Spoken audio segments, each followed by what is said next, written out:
السلام علیکم۔ آج کی میری یہ ویڈیو کسی کی زندگی پر بیتی ایک سچی اور سبق آموز کہانی ہے۔ ویڈیو شروع ہونے سے پہلے میرے YouTube channel Urdu centre plus کو سبسکرائب کر کے بیل نوٹیفیکیشن کو آن کر دیں تاکہ آپ کو ملتی رہیں تمام چینل اپڈیٹس۔ آپ میری ویڈیوز کو زیادہ سے زیادہ شیئر کر سکتے ہیں۔ اب آپ مجھے ٹویٹر، فیس بک اور انسٹاگرام پہ بھی فالو کر سکتے ہیں۔ میں جب بینک میں داخل ہوا تو اس وقت شام کے 5 بج رہے تھے۔ کیشیئر کے سامنے 8-10 بندے اپنی رقم جمع کروانے کے لیے کھڑے تھے۔ جب میری باری آئی تو کیشیئر نے پیسے جمع کرنے سے انکار کر دیا اور کہنے لگا، آپ 5 بجے کے بعد آئے ہیں تو بینک ٹائم ختم ہو گیا ہے۔ میرے پاس میری بیوی نائمہ کے BCom کے امتحان کی فیس کا چالان تھا اور آج آخری تاریخ تھی۔ اگر آج پیسے جمع نہ ہوئے تو اس کا پورا سال ضائع ہو جانا تھا۔ مجھے پیسے اکٹھے کرنے میں تھوڑی دیر ہو گئی تھی۔ میں نے کیشیئر کی بہت منت سماجت کی مگر وہ ٹس سے مس نہ ہوا۔ میں نے اسی بینک کے ایک آفیسر سے کہا، جناب آپ ہی میری سفارش کر دیں، تو اس نے بھی انکار کر دیا۔ میں نے نظر گھما کر بینک برانچ کا جائزہ لیا۔ مینیجر کے پاس اس کے کچھ مہمان بیٹھے تھے جن کے ساتھ وہ خوشگپیوں میں مصروف تھا۔ بینک کا سیکیورٹی گارڈ ان کے لیے چائے وغیرہ لینے گیا تھا۔ میرے علاوہ بینک میں اور کوئی کسٹمر نہیں تھا۔ بینک کا عملہ اپنا اپنا کام سمیٹ رہا تھا۔ میں نے ایک بار پھر کیشیئر سے بھرپور ریکویسٹ کی کہ بھائی آج آخری تاریخ ہے، آپ امتحان کی فیس جمع کر لو ورنہ میری بیوی کا پورا سال ضائع ہو جائے گا۔ تو جواب میں اس نے بڑی نازیبا بات بولی اور کہنے لگا، یہاں سے دفع ہو جاؤ ورنہ دھکے دے کر باہر نکال دوں گا۔ اس کی بات سن کر مجھے بہت غصہ آیا۔ بینک کے گیٹ کے پاس سیکیورٹی گارڈ کی رائفل پڑی ہوئی تھی۔ میں نے وہ اٹھا لی اور سیدھی کیشیئر پر تان دی اور کہا، پیسے جمع کرتے ہو یا نہیں؟ تو اس نے انکار کیا۔ میں نے اس پر 2 فائر کیے۔ گولیاں اس کے سینے میں لگیں اور وہ وہیں ڈھیر ہو گیا۔ میں نے اپنی پاکٹ سے رومال نکالا اور رائفل سے اپنی انگلیوں کے نشانات صاف کیے اور گن کو وہیں پھینک دیا۔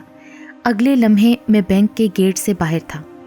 یہ واقعہ اچانک رونما ہوا تھا اور کسی کے وہم و گمان میں بھی نہیں تھا کہ میں کیشیئر کو اس طرح مار دوں گا۔ بینک کے ساتھ ایک رہائشی آبادی تھی اور 4-5 چھوٹی چھوٹی گلیاں تھیں۔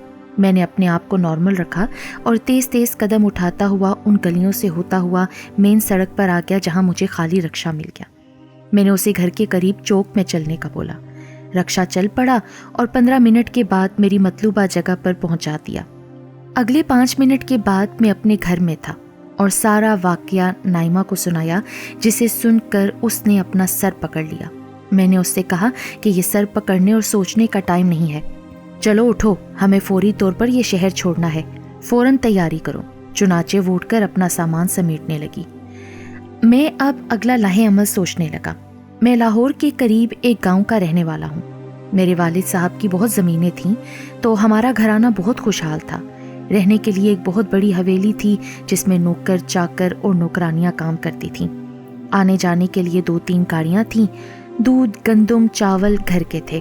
زندگی کی ہر آسائش اور سہولیات حاصل تھیں مگر مجھے شروع سے ہی گاؤں کی زندگی پسند نہیں تھی۔ میں نے کئی بار اپنے ابو سے کہا، ہم رہائش لاہور میں رکھ لیتے ہیں، مگر وہ کسی قیمت پر گاؤں چھوڑنے پر آمادہ نہیں تھے۔ انہوں نے سختی سے کہا ہوا تھا، میرے جیتے جی کوئی بھی یہ نہ سوچے کہ گاؤں چھوڑ کر شہر میں رہائش اختیار کرنی ہے۔ ان کا موقف تھا، گاؤں میں کھلی آب و ہوا ہے، کوئی آلودگی نہیں ہے، گاؤں کے باسی ہمدرد، ملنسار اور دکھ درد میں کام آتے ہیں، ایک دوسرے کا خیال رکھتے ہیں، جبکہ شہروں میں بہت آلودگی ہے، نفسا نفسی کا دور ہے۔ شہری لوگ منافق ہوتے ہیں، جہاں بغیر مطلب کے کوئی کسی کو سلام بھی نہیں کرتا۔ ایک دوسرے کے کام آنے کی بجائے لوگ دوسروں کا تماشا دیکھتے ہیں۔ شہری لوگ مطلب پرست ہوتے ہیں۔ یہ تمام باتیں ان کی کافی حد تک درست تھیں، اسی لیے میں چپ ہو گیا تھا، مگر ان سب باتوں کے باوجود مجھے لاہور شہر بہت پسند تھا۔ میرا بہت دل کرتا تھا کہ لاہور میں رہوں، جس کا حل میں نے یہ نکالا کہ MBA کرنے کے لیے لاہور کی ایک یونیورسٹی میں داخلہ لے لیا۔ حالانکہ میرے والد صاحب میری پڑھائی کے بہت خلاف تھے۔ ان کا کہنا تھا کہ اتنا پڑھ لکھ کر کیا کرنا ہے، کرنی تو آخر زمینداری ہے، نوکری تو کرنی نہیں ہے۔ مگر میں ان سے کہتا، ابا جی اب اچھی زمینداری کے لیے بھی پڑھائی بہت ضروری ہے۔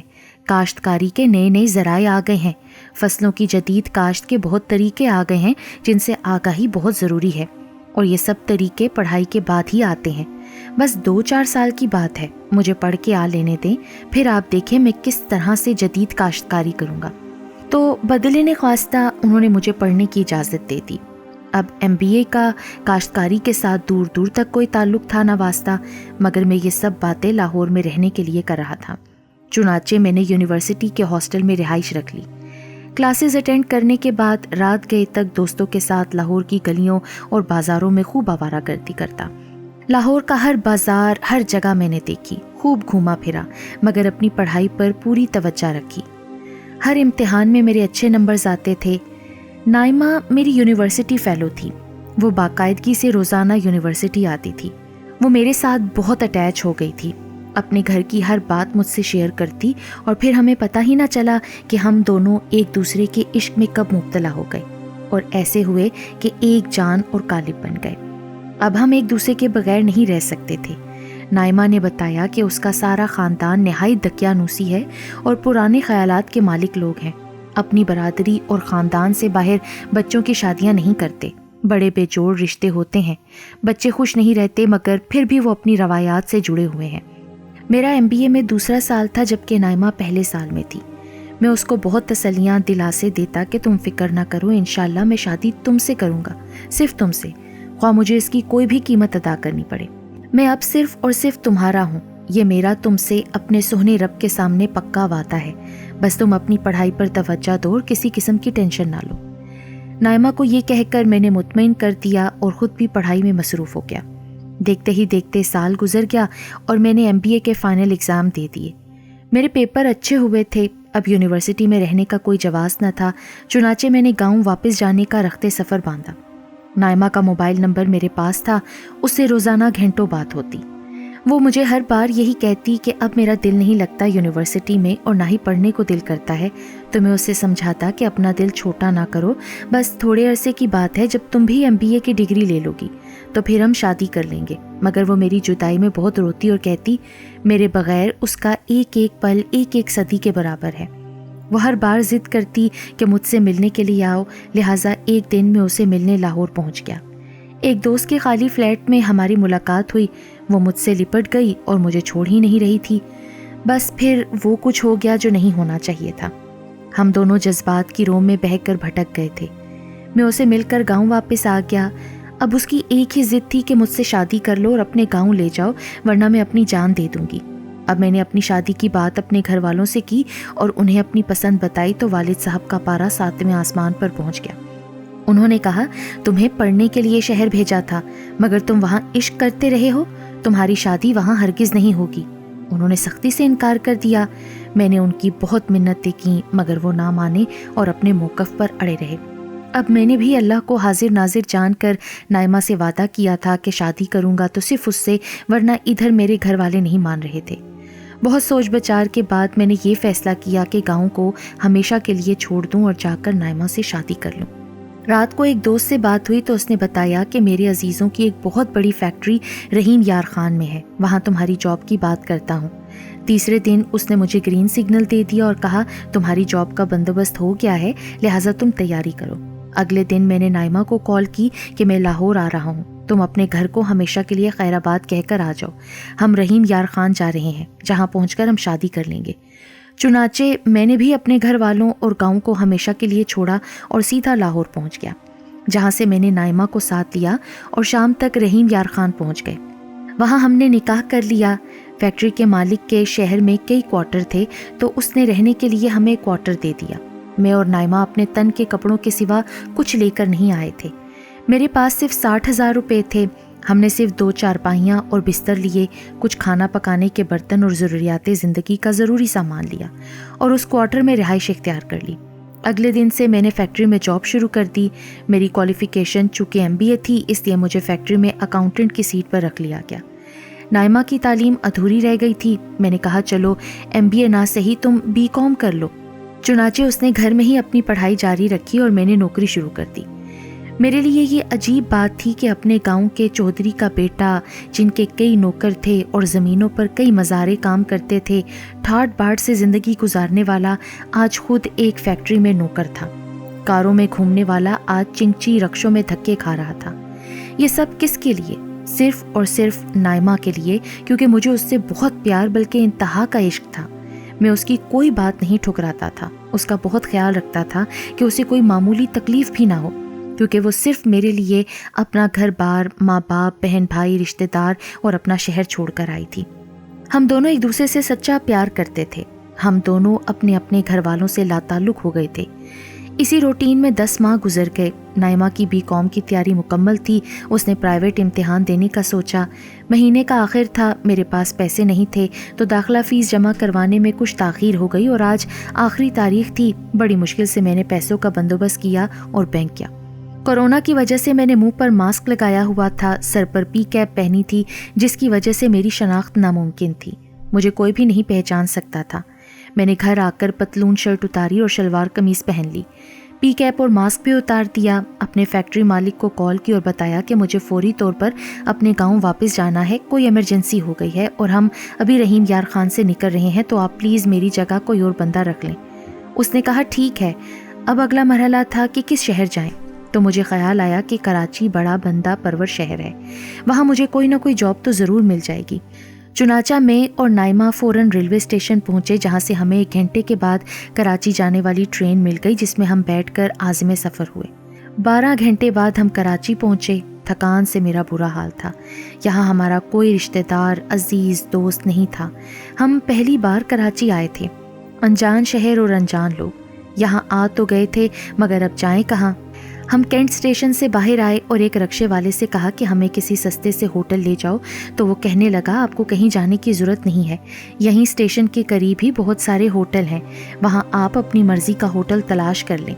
اتنا کہہ کر اس نے ایک طرف اشارہ کیا اور ہم اس طرف چل پڑے۔ ایک ہوٹل میں ہمیں 500 روپے کے عوض ایک ڈبل بیڈ کا کمرہ مل گیا۔ ہم نے ناشتہ کیا اور لمبی تان کر سو گئے۔ دوپہر 2 بجے ہماری آنکھ کھلی، نہا دھو کر فریش ہوئے، پھر ہم ہوٹل سے باہر نکلے اور شام تک کراچی کی سڑکوں پر مٹر گشت کرتے رہے۔ میرے پاس صرف 3-4 ہزار روپے تھے، جن سے بمشکل 1 دن اور گزرا اور اس کے بعد میں بہت پریشان تھا۔ اس کے بعد ہمارا کیا ہوگا؟ اسی پریشانی میں شام کا اخبار میری نظروں سے گزرا تو اس میں ایک اشتہار پر میری نظر پڑی، جس کے مطابق ایک کوٹھی کے مالکان کو ایک میاں بیوی جوڑے نوکر کی ضرورت تھی۔ معقول تنخواہ، رہائش اور کھانا پینا فری تھا۔ ایک ٹیلی فون نمبر دیا ہوا تھا۔ میں نے اس نمبر پر کال کی تو ایک مرد نے کال پک اپ کی۔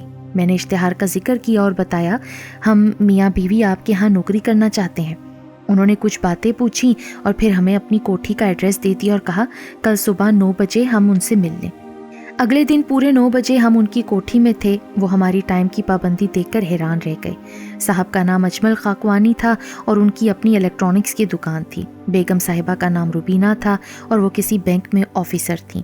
ان کے 3 بچے تھے اور اجمل خاکوانی صاحب کی ایک بیمار ماں بھی تھی، ساتھ ساتھ ان کی دیکھ بھال بھی کرنی تھی۔ 10 مرلے کا گھر تھا، پورے گھر کی صفائی ستھرائی، 3 ٹائم کا کھانا بنانا، ہفتے میں 2 بار کپڑے دھونے اور استری کرنے، بازار سے سودا سلف لانا، تمام یوٹیلیٹی بلز وغیرہ جمع کروانا، بچوں اور ماں جی کو دیکھنا وغیرہ وغیرہ۔ یہ سارے کام ہمارے ذمے تھے، جن کے عوض 25,000 ماہوار تنخواہ، رہنے کے لیے کمرہ اور کھانا پینا فری تھا۔ ہم نے اپنی ڈیوٹی شروع کر دی۔ وہ دونوں میاں بیوی صبح سویرے گھر سے نکلتے اور رات 8 بجے گھر واپس آتے۔ ہم اپنی ڈیوٹی پوری ایمانداری اور ذمہ داری سے نبھا رہے تھے۔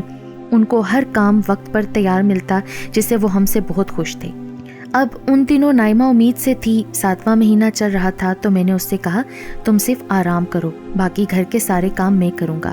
اور پھر میں صبح سے لے کر رات کے تک تمام فرائض میں اکیلا سر انجام دیتا تھا، اور یہ سب میں نائمہ کی خاطر کر رہا تھا۔ یہاں کام کرتے ہوئے ہمیں 5 مہینے ہو گئے تھے۔ جب بچے کی ولادت کا وقت قریب آیا تو میں اسے لے کر قریبی ایک ہسپتال میں گیا۔ نائمہ بہت تکلیف میں تھی۔ اس وقت کوئی لیڈی ڈاکٹر وہاں موجود نہ تھی۔ نرس نے نائمہ کو چیک کیا اور لیڈی ڈاکٹر کو کال کی اور جلد آنے کو بولا۔ لیڈی ڈاکٹر اپنی کار میں ہسپتال آ رہی تھی، مگر راستے میں کسی مذہبی جماعت نے دھرنا دیا ہوا تھا، تمام راستے بند تھے۔ نائمہ بیچاری تکلیف سے تڑپ رہی تھی۔ نرسیں پوری کوشش کر رہی تھیں، مگر نائمہ کا کیس بگڑ چکا تھا اور اسے فوری آپریشن کی ضرورت تھی، مگر لیڈی ڈاکٹر راستے میں تھی، دھرنے کی وجہ سے وہ پہنچ نہیں پا رہی تھی۔ نائمہ پورے 2 گھنٹے تڑپتی رہی اور بالآخر ڈاکٹر کے پہنچنے سے پہلے ہی اس کی موت واقع ہو گئی۔ میرا بیٹا اور میری پیاری عزیز از جان بیوی نائمہ اب اس دنیا میں نہیں تھے۔ میں دھاڑے مار مار کر رویا۔ ایدھی ویلفیئر ٹرسٹ نے نائمہ کی میت کو غسل دیا، کفن پہنایا اور نماز جنازہ کے بعد دفن کر دیا۔ میری تو دنیا اجڑ گئی۔ جس ہستی کی خاطر میں نے اپنا گھر بار سب کچھ چھوڑا تھا، وہی ہستی مجھے چھوڑ کر ابدی نیند سو گئی۔ میرا اب کراچی میں کیا کام تھا؟ اگلے دن میں خاکوانی صاحب کی اجازت سے کراچی سے واپس چل پڑا۔ میرے پاس 70,000 روپے اور کپڑوں کا ایک بیگ تھا۔ میں نے کراچی سے لاہور واپسی کا ٹرین کا ٹکٹ لیا اور گاڑی میں بیٹھ گیا۔ ٹرین اپنے مقررہ وقت پر چل پڑی۔ ٹرین میں زیادہ رش نہیں تھا۔ سامنے والی سیٹ پر ایک بندہ بیٹھا تھا جس نے ماسک پہنا ہوا تھا۔ وہ میری طرف بڑے غور سے دیکھ رہا تھا، مگر میں نے کوئی نوٹس نہ لیا۔ میں آنکھیں موندے اپنی پچھلی زندگی کی یادوں میں گم تھا۔ ٹرین 3 گھنٹے چلتی رہی۔ آگے کوئی بڑا اسٹیشن آ رہا تھا۔ ٹرین آہستہ ہو رہی تھی کہ یک لخت میری ناک کے نتھنوں میں کوئی تیز سی بو ٹکرائی اور میں ہوش و حواس سے بیگانہ ہو گیا۔ جب ہوش آیا تو خود کو سرکاری ہسپتال میں پایا، جہاں مجھے پتہ چلا کہ پورے 8 گھنٹے بے ہوش رہا ہوں۔ ریلوے پولیس کے اہلکار مجھے ہسپتال چھوڑ گئے تھے۔ میرا پرس، موبائل اور بیگ غائب تھا۔ میری جیبیں خالی تھیں۔ اس بندے نے مجھ پر بے ہوش کرنے والا اسپرے پھینکا تھا اور مجھے لوٹ لیا تھا۔ مجھے پتہ چلا کہ وہ حیدرآباد تھا۔ میں ہسپتال سے باہر نکلا۔ مجھے بہت بھوک لگ رہی تھی۔ میری جیب میں ایک پھوٹی کوڑی تک نہ تھی۔ میں نے ایک ویلفیئر ٹرسٹ کے زیر اہتمام لگائے گئے کھانے کے اسٹال سے مفت کھانا کھایا۔ مجھے بہت شرم آ رہی تھی، مگر کیا کرتا، پیٹ کا دوزخ تو بھرنا تھا۔ پھر میں حیدرآباد کے بازاروں میں گھومتا رہا۔ بڑی مشکل سے ایک ہوٹل والے نے ترس کھا کر مجھے ویٹر رکھ لیا، جہاں میں صبح سے لے کر رات تک کام کرتا۔ ہوٹل کے اوپر بنے ایک کمرے میں ہم 3-4 ویٹر زمین پر گدے ڈال کر سوتے تھے۔ میری ماہانہ 4,000 روپے تنخواہ تھی۔ رات کو جب میں سونے کے لیے لیٹا تو مجھے بڑے عجیب و غریب قسم کے خواب آئے اور میں ڈر گیا۔ مجھ پر عجیب بے چینی کسی کیفیت طاری ہو جاتی تھی۔ میرا وجود لرزنے لگتا تھا۔ جب سے میں رحیم یار خان سے نکلا تھا، میرا سکون ختم ہو چکا تھا۔ مجھے اپنے ماں باپ اور بہن بھائی بہت یاد آتے تھے، جس کے لیے انہیں چھوڑا تھا۔ جب وہی نہ رہی تو اب اپنے خون کے رشتوں سے کیا دور رہنا تھا۔ میں اب ان کے لیے تحفے تحائف لے کر جانا چاہتا تھا۔ مجھے اندازہ تھا وہ مجھ سے سخت ناراض ہوں گے، کیونکہ میں انہیں کچھ بتائے بغیر گھر سے نکلا تھا۔ میرا پروگرام تھا کہ جا کر اپنے ماں باپ کے پاؤں پکڑ لوں گا اور ان سے معافی مانگوں گا، ساتھ ہی انہیں راضی کروں گا۔ اب میں زیادہ سے زیادہ پیسے اکٹھے کرنے لگا۔ مجھے تنخواہ کے علاوہ گاہکوں سے ٹپ بھی مل جاتی تھی۔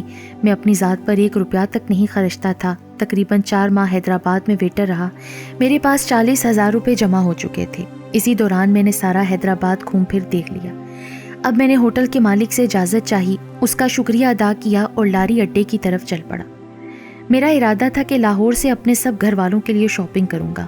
میں نے لاہور کا ٹکٹ لیا۔ اب میں نے ٹرین کی بجائے بس سے جانے کا پروگرام بنایا۔ اپنے مقررہ وقت پر بس لاری اڈے سے نکل پڑی اور فراٹے بھرتی اپنی منزل کی طرف گامزن ہوئی۔ جب وہ ملتان کے قریب پہنچی تو تیز رفتاری کے باعث ایک ٹرک سے ٹکرا گئی اور الٹ گئی۔ مجھے کچھ ہوش نہ رہا۔ جب ہوش آیا تو اپنے آپ کو ملتان کے ڈسٹرکٹ ہیڈ کوارٹر ہسپتال میں پایا۔ مجھے کافی چوٹیں آئی تھیں۔ سر پر ضرب لگنے سے میں بے ہوش ہوا تھا۔ میرے جسم کے متعدد حصوں پر پٹیاں بندھی تھیں اور ڈرپ لگی ہوئی تھی۔ میری جیب سے پیسے غائب تھے۔ میں اب پھر کلاش تھا۔ چونکہ وہ سرکاری ہسپتال تھا تو اس وجہ سے دوائیں دستیاب تھیں۔ ایکسیڈنٹ کی وجہ سے تقریباً 40 کے قریب لوگ زخمی ہوئے تھے اور 8 لوگ جاں بحق ہوئے تھے۔ جو زخمی ہوئے وہ بھی بہت شدید زخمی ہوئے تھے۔ کسی کی ٹانگ ٹوٹی تھی، کسی کے بازو بہت بری حالت میں تھے۔ ہسپتال میں ایمرجنسی نافذ کر دی گئی تھی۔ تمام ڈاکٹرز اور نرسنگ سٹاف مریضوں کو چیک کر رہے تھے۔ میں 5 دن ہسپتال میں رہا۔ ایک مقامی ویلفیئر تنظیم کی طرف سے 3 ٹائم کا کھانا آ جاتا تھا۔ چھٹے روز مجھے ہسپتال سے ڈسچارج کر دیا گیا۔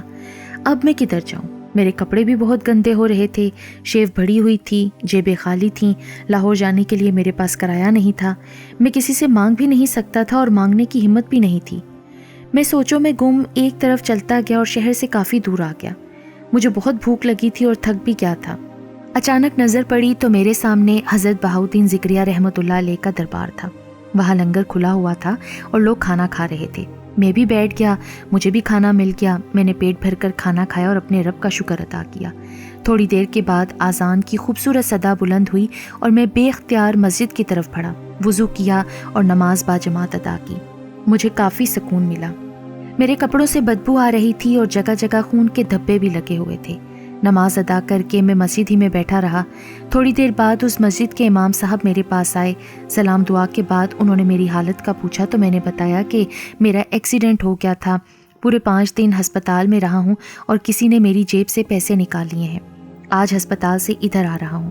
میری بات سن کر انہوں نے افسوس کا اظہار کیا اور اپنے گھر سے اپنا نیا سوٹ لا کر مجھے دیا، ساتھ وہ صابن اور تولیہ بھی لائے۔ میں نے مسجد کے غسل خانے میں جا کر غسل کیا اور ان کے دیے ہوئے کپڑے پہن لیے۔ میں پورا ہفتہ امام صاحب کا مہمان رہا۔ اس دوران میں نے سارا ملتان شہر گھوم پھر کر دیکھ لیا۔ امام صاحب کی باتوں سے مجھے بہت سکون ملتا تھا۔ میں نے ان سے اپنے ڈراؤنے خوابوں کا ذکر کیا تو وہ کہنے لگے، آپ سے کوئی ایسا گناہ سرزد ہوا ہے جس کی یہ آپ کو سزا مل رہی ہے؟ ایک تو آپ کو ڈراؤنے خواب آتے ہیں، دوسرا آپ ایک مصیبت سے نکلتے ہیں تو دوسری مصیبت گلے پڑ جاتی ہے۔ میں نے انہیں شروع سے آخر تک سارے حالات بتا دیے، مگر بینک کیشیئر کو قتل کرنے والا واقعہ گول کر گیا تو انہوں نے کہا، آپ روزانہ 5 وقت کی نماز ادا کریں، قرآن پاک کی تلاوت کے ساتھ استغفار کیا کریں، اپنے گناہوں کی رب سے معافی مانگیں، اگر کوئی گناہ حقوق العباد سے متعلق ہے تو اس کا مداوع کریں، یاد رکھیں حقوق اللہ کے ساتھ حقوق العباد بھی پورے کرنا ضروری ہے ورنہ نجات نہیں ملتی۔ اسی روز انہیں تنخواہ ملی تھی جس میں سے 5,000 روپے انہوں نے مجھے دیے جو میں نے بطور قرض ان سے وصول کیے۔ پھر ان کا شناختی کارڈ اور فون نمبر لیا اور واپسی کا سفر باندھا۔ الحمدللہ میں خیریت سے لاہور پہنچ گیا اور وہاں سے اپنے گاؤں جانے والی گاڑی میں بیٹھ گیا۔ جب اپنی حویلی میں داخل ہوا تو وہ مجھے خالی خالی سی محسوس ہوئی۔ میں نے 1-2 آوازیں دیں تو ایک کمرے سے ردا میری بہن باہر آئی اور مجھے زندہ سلامت اپنے سامنے دیکھ کر حیران رہ گئی اور بولی، شعیب بھائی آپ؟ وہ دوڑ کر آئی اور مجھ سے لپٹ گئی اور رونے لگی۔ میں اس کو تسلیاں دینے لگ گیا اور کہا، رو مت، میں تو اب آ گیا ہوں نا۔ میں تقریباً 2 سال کے بعد گھر آیا تھا جہاں میں نے زمانے کی سختیاں جھیلی تھیں، مگر جب ردا نے مجھے میرے جانے کے بعد کی جو سٹوری سنائی اسے سن کر میں لرز کر رہ گیا۔ ردا نے روتے ہوئے بتایا، شعیب بھائی جس دن آپ گھر چھوڑ کر گئے تھے نا، ہماری تو دنیا ہی اندھیر ہو گئی۔ امی ابو آپ سے بہت پیار کرتے تھے، خاص طور پر ابو جان کی آنکھ کا تارا تھے آپ۔ کیا مطلب؟ بھائی ابو اب اس دنیا میں نہیں رہے۔ اوہ میرے اللہ، میرے منہ سے نکلا اور میں رونے لگا۔ میں زارو قطار رو رہا تھا۔ ردا کی آنکھوں میں آنسو تھے، وہ یک ٹک میری طرف دیکھ رہی تھی۔ تھوڑی دیر بعد میں نے پوچھا، کیا ہوا تھا ابو جان کو؟ جس دن آپ گھر چھوڑ کر گئے تھے نا، تب سے ابو بہت پریشان تھے۔ آپ کا فون نمبر ملاتے مگر وہ ہمیشہ بند ملتا۔ ابو نے آپ کو بہت تلاش کیا، کئی بار لاہور گئے، آپ کی یونیورسٹی سے معلوم کیا، آپ کے دوستوں سے ملے، ہر ایک سے پوچھا مگر سب نے لا علمی کا اظہار کیا۔ پھر ابو نے تلاش گمشدہ کا اشتہار اخبار میں دیا مگر وہاں سے بھی مایوسی ہوئی۔ انہوں نے ہر جگہ آپ کو تلاش کیا، لاہور کے تمام ہسپتالوں میں اور مردہ خانوں میں آپ کو دیکھا مگر آپ نہ ملے۔ آپ سے ملنے کی بہت دعائیں کرتے تھے ابو۔ آپ کے غم میں انہوں نے کھانا پینا چھوڑ دیا اور ایک دم بوڑھے اور بیمار ہو گئے۔ یاد ہے وہ آپ کی شادی ساتھ والے گاؤں کے چودھری نظر حیات کی اکلوتی بیٹی سائرہ سے کرنا چاہتے تھے اور آپ کا رشتہ بھی وہاں پکا کر دیا تھا، مگر جب آپ نہیں ملے تو انہوں نے مایوس ہو کر سائرہ کا رشتہ ایک اور جگہ کر دیا۔ جس دن سائرہ کی شادی کا کارڈ موصول ہوا تو اس روز ابو دھاڑے مار مار کر روئے۔ انہوں نے بہت گہرا صدمہ لیا تھا۔ شادی کا کارڈ ان کے ہاتھ میں تھا کہ ان کو دل کا دورہ پڑا اور وہ زندگی کی بازی ہار گئے۔ پوری حویلی میں کوہرام مچ گیا۔ ان کی آنکھیں آپ کی راہ تکتے تکتے مرنے کے بعد بھی کھلی رہیں۔ آہوں اور سسکیوں میں انہیں سپرد خاک کر دیا گیا۔ امی جان پر تو غشی کے دورے پڑتے تھے۔ تو امی کدھر ہیں؟ زہیب بھائی انہیں کل لاہور لے گئے ہیں، وہ بھی 2 سال سے بیمار ہیں، آپ کو بہت یاد کرتی ہیں اور روتی ہیں۔ آپ کے غم اور ابو کے جانے کے بعد وہ ہڈیوں کا ڈھانچہ بن گئی ہیں۔ ڈاکٹرز یہی کہتے ہیں کہ ان کو کوئی بہت گہرا غم ہے، حالانکہ ان کا بہت مہنگا علاج بھی ہو رہا ہے مگر سب بے سود۔ وہ ہر وقت یہی دعا کرتی ہیں کہ مرنے سے پہلے اللہ شعیب کی شکل دکھا دے۔ کل ان کے کچھ لیبارٹری ٹیسٹ ہوئے تھے، آج ان کا رزلٹ ملنا تھا اور پھر ڈاکٹر نے انہیں دوائیں تجویز کرنا تھیں۔ ابھی ہم یہ باتیں کر ہی رہے تھے کہ حویلی کے گیراج میں گاڑی رکنے کی آواز آئی اور نوکرانی نے بتایا کہ امی جان تشریف لے آئی ہیں۔ میں بھاگ کر گیراج میں گیا۔ امی جان گاڑی سے اتر چکی تھیں۔ مجھے دیکھ کر ان کے ہاتھ سے میڈیسن والا لفافہ نیچے گر گیا۔ اگلے لمحے انہوں نے مجھے گلے سے لگا لیا اور میرا سر ماتھا چومنے لگی اور ساتھ ساتھ روئی جا رہی تھی اور ساتھ ہی کہہ رہی تھی کہ میرا شیبی کدھر چلا گیا تھا۔ میں نے کہا، امی اب ہمیشہ کے لیے آپ کے پاس آ گیا ہوں۔ اتنا کہہ کر میں نے ان کے پاؤں پکڑ لیے اور چومنے لگا۔ میری آنکھوں میں آنسو تھے۔ میں نے ان سے معافیاں مانگی۔ جب تک آپ مجھے معاف نہیں کریں گی نا امی، میں آپ کے پاؤں نہیں چھوڑوں گا۔ مائیں تو آخر مائیں ہوتی ہیں۔ انہوں نے مجھے معاف کر دیا۔ پھر میں زہیب سے ملا، ہم سب حویلی کے اندر آ گئے۔ پھر انہوں نے مجھ سے کہا کہ تم کدھر چلے گئے تھے بغیر کچھ بتائے؟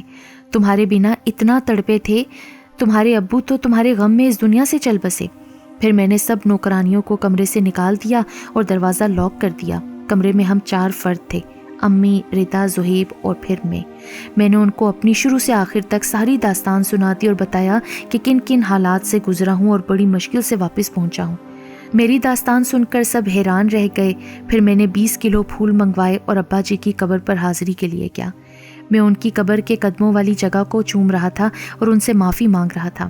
میں نے ان کی قبر کو پھولوں سے بھر دیا۔ اب میں ایک اور کام فوری کرنا چاہتا تھا کیونکہ پہلے ہی بہت دیر ہو چکی تھی۔ اپنے گھر والوں سے صلاح مشورے کے بعد اگلے ہی دن میں اور زہیب اپنی کار پر پہلے ملتان گئے، جہاں خواجہ بہاؤالدین ذکریہ رحمۃ اللہ علیہ کے مزار پر حاضری دی، فاتحہ پڑھی۔ پھر میں مسجد کے امام صاحب سے ملا، انہیں ان کے 5000 روپے لوٹائے اور کچھ تحفے تحائف ان کی خدمت میں پیش کیے۔ پھر وہاں سے ہم رحیم یار خان اسی بینک برانچ میں گئے جس کے کیشیئر کو میں نے قتل کیا تھا۔ برانچ کا سارا عملہ تبدیل ہو چکا تھا۔ میں بینک مینیجر سے ملا اور اسے بتایا، باہر ملک سے آیا ہوں اور اسی برانچ کے کیشیئر خالد محمود سے ملنا چاہتا ہوں۔ کیشیئر کا نام مجھے اس لیے یاد رہا کہ اس نے اپنے گلے میں بینک کا کارڈ ڈالا ہوا تھا جس پر اس کا نام لکھا تھا۔ تقریباً 1.25 سال پہلے اسی برانچ میں ان کا تو قتل ہو گیا تھا۔ پولیس نے بہت تفتیش کی، قاتل کو بہت تلاش کیا مگر قاتل نہ ملا۔ CCTV فوٹیج میں قاتل نظر تو آ رہا تھا مگر اس نے ماسک چڑھایا ہوا تھا، سر پر پی کیپ پہنی تھی جس کی وجہ سے قاتل کی پہچان نہ ہو سکی۔ ہم نے بینک مینیجر سے تعزیت کی اور فاتحہ پڑھی۔ بینک مینیجر نے بتایا اس کے 2 بچے ہیں جو اب یتیم ہو گئے ہیں۔ اس کی بیوہ در در کی ٹھوکریں کھا رہی ہے کیونکہ خالد کی سروس تھوڑی تھی جس کی وجہ سے نہ تو اسے گریجویٹی کی رقم ملی اور نہ ہی پینشن۔ وہ بیچاری اب لوگوں کے گھروں میں کام کرتی ہے کیونکہ وہ پڑھی لکھی نہیں ہے۔ ہم نے اس کی بیوہ کا ایڈریس لیا، اس کے گھر کی طرف چل پڑے۔ وہ غریبوں کی بستی میں رہتی تھی۔ اس دن اتفاق سے اس کا چھوٹا بچہ بیمار تھا اور اس کے پاس پیسے نہیں تھے۔ کیشیئر کی بیوہ کا نام نسرین تھا۔ میں نے اسے بتایا، میں آپ کے مرحوم شوہر کا دوست ہوں، 3 سال پہلے بیرون ملک چلا گیا تھا، 1 ہفتے پہلے پاکستان آیا ہوں۔ بینک میں اس سے ملنے گیا تھا مگر وہاں سے پتہ چلا کہ اس کا تو قتل ہو گیا ہے۔ بہت دکھ اور افسوس ہوا، اللہ پاک اسے غریق رحمت کرے۔ پھر ہم نے فاتحہ پڑھی، 50,000 روپے اس کو دیے اور اگلے ہفتے دوبارہ آنے کا بول کر وہاں سے اپنے گاؤں آ گئے۔ گھر آ کر میں نے اپنی امی اور بہن سے مشورہ کیا اور انہیں ڈراؤنے خوابوں کا بتایا اور پھر مولوی صاحب کی باتیں بھی بتائیں کہ اگر میں سکون چاہتا ہوں تو اپنے گناہوں کا کفارہ کروں۔ نسرین کی زندگی میری وجہ سے تباہ ہوئی ہے، وہ بیچاری در در کی ٹھوکریں کھا رہی ہے، اس کے بچے یتیم ہو گئے ہیں تو میں چاہتا ہوں اس سے نکاح کر لوں، اسے عزت کی زندگی دوں، اس کے یتیم بچوں پر اپنی کفالت کا ہاتھ رکھوں تو ہو سکتا ہے مجھے سکون مل جائے اور میرا اللہ مجھے معاف کر دے۔ یہی میرے گناہوں کا کفارہ ہے۔ سب نے میری باتوں پر رضامندی کا اظہار کیا اور اگلے ہفتے امی، ردا، زہیب اور میں رحیم یار خان نسرین کے گھر گئے اس سے ملنے اور اسے بتایا کہ شعیب تم سے نکاح کرنا چاہتا ہے۔ اس کی رضامندی سے میں نے اسے اور اس کے بچوں کو ساتھ لیا اور سیدھا ملتان حضرت بہاؤالدین ذکریہ رحمۃ اللہ علیہ کے مزار پر پہنچا، وہاں حاضری دی اور پھر مسجد کے امام صاحب سے ملے۔ میں نے انہیں بتایا کہ اپنے گناہوں کا کفارہ ادا کرنا چاہتا ہوں اور اس بیوہ سے نکاح کرنا چاہتا ہوں۔ میری بات سن کر وہ بہت خوش ہوئے اور انہوں نے ہی ہمارا نکاح پڑھایا۔ وہاں سے خوشی خوشی ہم اپنے گھر آ گئے۔ آج کی رات مجھے بڑے سکون کی نیند آئی، کوئی ڈرونا خواب نہیں آیا۔ امی جان بھی اب بالکل ٹھیک ہیں، ان کی صحت لوٹ آئی ہے، ردا کی شادی بھی کرتی ہے، زہیب کی منگنی بھی کرتی ہے، نسرین جو اب میری بیوی ہے بڑے ٹھاٹ باٹ سے رہ رہی ہے اور ساتھ ہی چھوٹی چوہدرانی کہلاتی ہے۔ الحمدللہ میرے اللہ کا کرم ہے، اب ہر طرف خوشیاں ہی خوشیاں ہیں۔ میں روزانہ 5 وقت کی نماز ادا کرتا ہوں اور فجر کے بعد قرآن پاک کی تلاوت میرا معمول ہے اور ہر دم اپنے پاک پروردگار کا شکر ادا کرتا ہوں۔ گناہ دنیا کی نظروں سے تو چھپ سکتا ہے مگر دنیا بنانے والے کو دھوکہ دینا ممکن نہیں ہے۔ انسان کو اس کے کیے گئے گناہوں کی سزا ضرور ملتی ہے، لیکن وہ لوگ جو اپنے گناہوں سے توبہ کر لیں اور پھر سیدھے راستے پر چلیں تو ان کے لیے منزلیں آسان ہوتی جاتی ہیں۔